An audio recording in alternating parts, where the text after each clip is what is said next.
দেশি বিদেশি বাঙালি অবাঙালি বিভিন্ন রকমের রান্না খুব সহজে বাড়িতে তৈরি করার জন্য সাবস্ক্রাইব করে নিন শম্পাস কিচেন। আর আমার সমস্ত রান্নার আপডেট সবার আগে পাওয়ার জন্য বেল নোটিফিকেশনটা ক্লিক করতে ভুলবেন না। নমস্কার বন্ধুরা, welcome to Shampa's kitchen. Shampa রান্নাঘরে আপনাদের সকলকে স্বাগত জানাই। ঘরে থাকা খুব সাধারণ উপকরণ দিয়ে আজকে আমি তৈরি করব অসাধারণ একটা রেসিপি। যেমন সবার বাড়িতেই থাকে আলু, আর সেই আলু দিয়ে আমি এমন একটা রেসিপি তৈরি করব যেটা আপনি স্টার্টার হিসেবেও সার্ভ করতে পারবেন, আবার মেন কোর্সে রুটি বা ফ্রাইড রাইসের সঙ্গে কিন্তু দারুণ জমে যাবে। আপনারা দেখুন আমার এই রেসিপি, ভালো লাগলে প্রতিদিনের মতো লাইক শেয়ার করতে ভুলবেন না। আর আমার এখনকার নতুন নতুন রেসিপিগুলো দেখার জন্য ইউটিউবে গিয়ে সার্চ করুন শম্পাস কিচেন। তাহলে চলুন শুরু করি। সবার প্রথমে আমি লম্বা লম্বা করে আলু কেটে নিয়েছি, অনেকটা ফ্রেঞ্চ ফ্রাইয়ের মতো। 3টে মাঝারি সাইজের আলু কেটে নিয়েছি, এগুলো আমি সিদ্ধ করে নেব। তার জন্য আমি জল গরম করে নিয়েছি, আলুগুলো এর মধ্যে দিয়ে দিলাম। আলু সিদ্ধ করার সময় আমি হাফ টিস্পুন নুন দিয়ে দিলাম। এবারে যখন জলটা ফুটতে শুরু করবে, আমি আঁচটাকে মিডিয়ামে দিয়ে 5 মিনিট এটাকে ফুটিয়ে নেব। মাঝারি আঁচে আমি আলুটাকে 5 মিনিট সিদ্ধ করে নিলাম। এবারে আমি ওভেনটাকে অফ করে দেব, কারণ খুব বেশি সিদ্ধ করার প্রয়োজন নেই। তারপর আলুটা জল ঝরিয়ে নেব আর রান্নাটা শুরু করব। আলুগুলোকে আমি জল ঝরিয়ে ঠান্ডা করে নিয়েছি। এবারে এর মধ্যে আমি দিয়ে দেব কর্নফ্লাওয়ার। আমি 2 টেবিল স্পুন কর্নফ্লাওয়ার দিয়ে দিলাম। আলতো হাতে আলুগুলোকে কর্নফ্লাওয়ারের সাথে মিশিয়ে নেব। তারপর চলে যাব নেক্সট স্টেপে। এবারে আমি কড়াইতে বেশ কিছুটা তেল ঢেলে নিলাম। তেলটাকে ভালো মতো গরম করে নেব। তেলটা খুব ভালো মতো গরম হয়ে গেলে আঁচটাকে মিডিয়ামে করে আমরা আলুগুলোকে ফ্রাই করে নেব।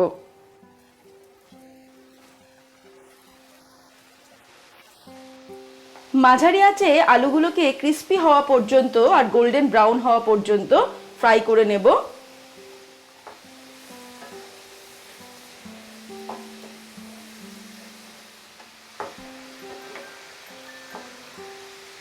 আলুগুলোকে ক্রিস্পি করে আমি ভেজে তুলে নিলাম।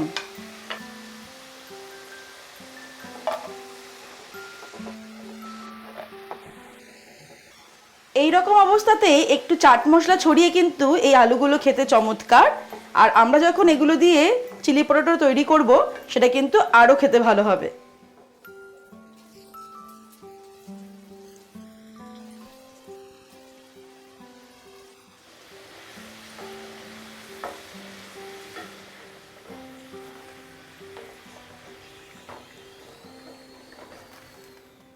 এবারে আমি কড়াই থেকে তেলটা কমিয়ে 3 টেবিল স্পুন মতো তেল কড়াইতে রেখে দিয়েছি। এর মধ্যে আমি দিয়ে দেব 1 টেবিল স্পুন রসুন কুচি। রসুনটা দেওয়ার পরে 30 সেকেন্ড মতো আমি এটাকে ফ্রাই করছি মিডিয়াম আঁচে।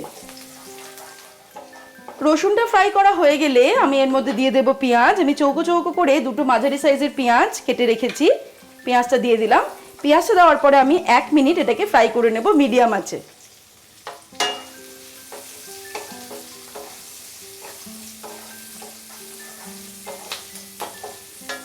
পেঁয়াজটা ফ্রাই হয়ে গেলে এর মধ্যে দিয়ে দেব ক্যাপসিকাম আর লঙ্কা।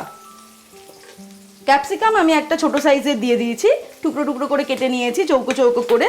আর কাঁচা লঙ্কা দিয়ে দিয়েছি 7-8টা। এবার এটা কিন্তু নিজেদের স্বাদ অনুসারে আপনারা অ্যাড করবেন। কাঁচা লঙ্কা আর ক্যাপসিকাম দেওয়ার পরে আমি আরো 1 মিনিট এটাকে ফ্রাই করব।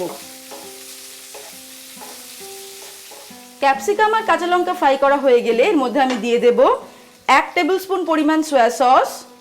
আঁচটাকে আমি একদম কমিয়ে নিয়ে অ্যাড করলাম। রেড চিলি সস দিয়ে দিচ্ছি 1 টেবিল স্পুন, এটাও নিজেদের স্বাদ অনুসারে অ্যাড করতে হবে। টমেটো কেচাপ দিয়ে দেব আমি 3 টেবিল স্পুন। দিয়ে দেব 1 টিস্পুন নুন, আর দিয়ে দিলাম 1 টিস্পুন চিনি। হাফ টিস্পুন আমি গোলমরিচের গুঁড়ো দিয়ে দিচ্ছি। এবারে মিডিয়াম আঁচে আমি 1 মিনিট রান্না করব। এবারে আমি এর মধ্যে দিয়ে দেব, আমি 2 টেবিল স্পুন জলের মধ্যে 1 টিস্পুন কর্নফ্লাওয়ার গুলে রেখেছিলাম, সেটা দিয়ে দিলাম। দিয়ে আঁচটাকে আমি বাড়িয়ে দিলাম। 1 মিনিট নাড়াচাড়া করার পর এবার আমি এর মধ্যে দিয়ে দিচ্ছি ভেজে রাখা আলুগুলো। হাই ফ্লেমে নাড়তে নাড়তে আমি এবার 1-1.5 মিনিট এটাকে রান্না করব, তবে আমাকে কিন্তু কনস্ট্যান্ট এটাকে নাড়তে হবে। 1-1.5 মিনিট আমি হাই ফ্লেমে নাড়াচাড়া করার পর ফাইনালি আমি এর মধ্যে অ্যাড করে দিচ্ছি 1 মুঠো স্প্রিং অনিয়ন। তারপর আমি ওভেনটাকে অফ করে দেব। তারপর গরম গরম চিলি পটাটো আমরা ফ্রাইড রাইস অথবা রুটির সঙ্গে সার্ভ করব। তৈরি হয়ে গেছে আমাদের আজকের খুবই সাধারণ উপকরণ দিয়ে তৈরি অসাধারণ স্বাদের রেসিপি চিলি পটাটো। রেসিপিটা আপনাদের কেমন লাগলো আমাকে অবশ্যই কমেন্ট সেকশনে কমেন্ট করে জানাবেন, আর ভালো লাগলে লাইক করবেন, শেয়ার করবেন। আর এরকমই দারুণ দারুণ রেসিপির আপডেট পাওয়ার জন্য এক্ষুনি আমার চ্যানেলকে সাবস্ক্রাইব করে নিন আর বেল নোটিফিকেশনটা ক্লিক করতে ভুলবেন না।